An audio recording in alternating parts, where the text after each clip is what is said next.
Hi guys and good morning.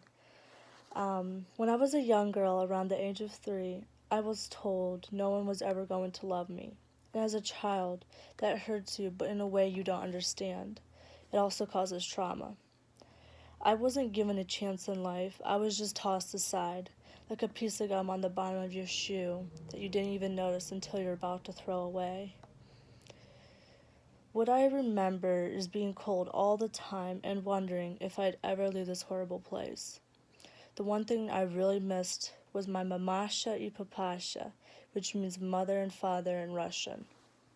That young girl was me, and I thought it was important for you to hear what I went through and how I've overcome those obstacles in my life. The biggest obstacle for me was language barriers. And what I mean by that, since I got adopted when I was 4, my native language was Russian, and that's all I knew. When I came to America, I quickly had to learn English, and that was really confusing for me because I couldn't understand why or what was going on, but shortly I began to learn. Although English will never Although my English will never be perfect, it doesn't mean I'm not trying. With all this being said, I'm grateful for being adopted and how my parents have showed me that I am loved and I can move on with my life and just be happy, because at the end of the day, all you have to look forward to is what's the next best thing I can do for tomorrow. Now I'm going to be discussing the issues on international adoption, what is the problems, why it is a problem, and what are the solutions. What is currently happening with international adoption today? Currently, international adoption has plummeted by 81% since 2004 and projected to completely end by 2022, said by Nathan William, Ron Stobart, Robin Seisman, and Tom Velli, who are all founders and CEOs of an adoption organization and are all for helping this crisis. Opponents of international adoption, including many in leadership and high offices in this country, argue that removing a child from his country and culture is more detrimental than leaving him as an orphan. But Elizabeth Barthel, professor of law and faculty director of child advocacy program at Harvard Law, disagrees. Children growing up in an institution rarely have any option to truly enjoy their birth or national heritage. Most of them will die or age out of those institutions. The families that abandoned or surrendered them or from whom they were removed will rarely be able or willing to take them back to raise them. There are few adoptive families available in the country where large numbers of children are institutionalized. Foster families are in limited supplies in these countries also, and foster families don't work nearly as well for children as adoption, whether domestic or internationally. Now that you know what are some of the issues, I'm going to be discussing the problems with international adoption. Lately, the biggest issue is human trafficking, and that sounds scary, but there's ways that you can help prevent from this happening. The Office of Children's Issue, OCI, says they are implementing this reinterpretation of adoption regulations to protect children from child trafficking. However, OCI is completely ignoring the negative impact on the children who are not able to be adopted into loving, permanent families. A 2002 Russian case study followed approximately 15,000 Russian orphans who left institutionally, were aged out of the system between the ages of 16 and 18, and that study found that 2 years after aging out of the orphanages, around 33% of those children were unemployed, about 40% were homeless, around 20% have committed a crime, and approximately 10% had committed suicide. and roughly 50% of those girls had been forced into prostitution. When I read this article, I was just amazed on how high the stats were. I knew it was an issue, but I didn't realize how bad.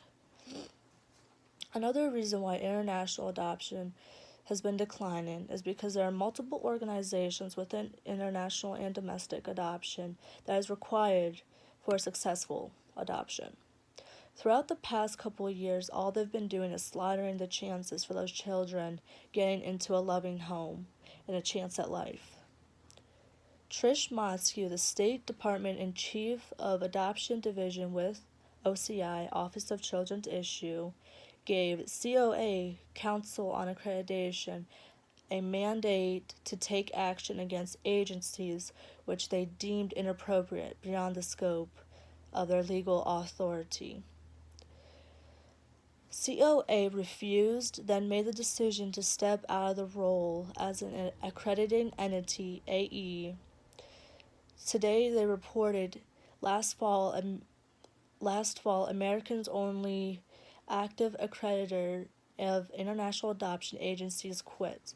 The Council of Accreditation, COA, protested that the U.S. State Department was requiring significant changes that would directly reduce the already low number of inter-country adoption and put small adoption providers out of business and prohibit prospective parents from pursuing such adoptions. With all this being said, there has to be some solutions to these problems. Some of these organizations think it's best to meet with President Trump and the Secretary of State Pompeo and explain the U.S. international adoption crisis along with our proposed solutions to fix the U.S. adoption crisis.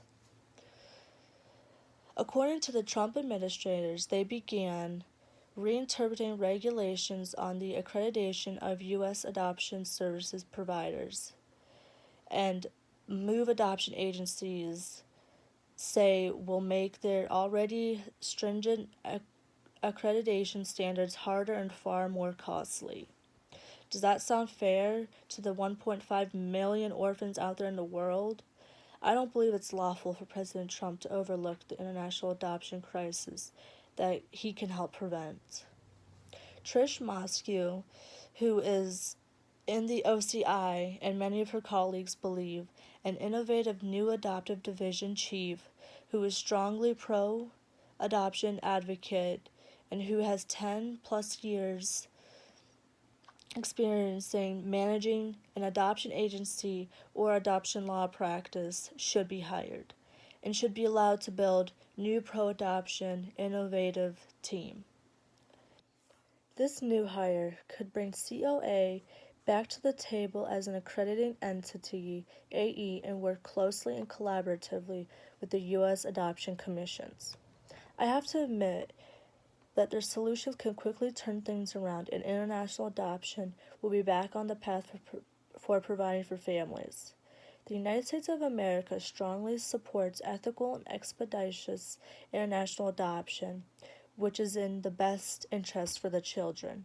This is done by creating and implementing streamlined and effective international adoption policies and inter-country relationships to maximize the number of ethical international adoption. Long-term institutionalizing a child is not in the best interest. I hope this speech got you engaged in understanding the international adoption crisis in the United States.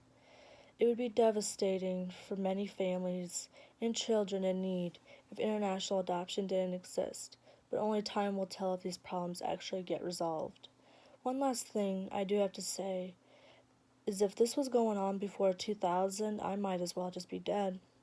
And I am grateful for my loving and supportive family.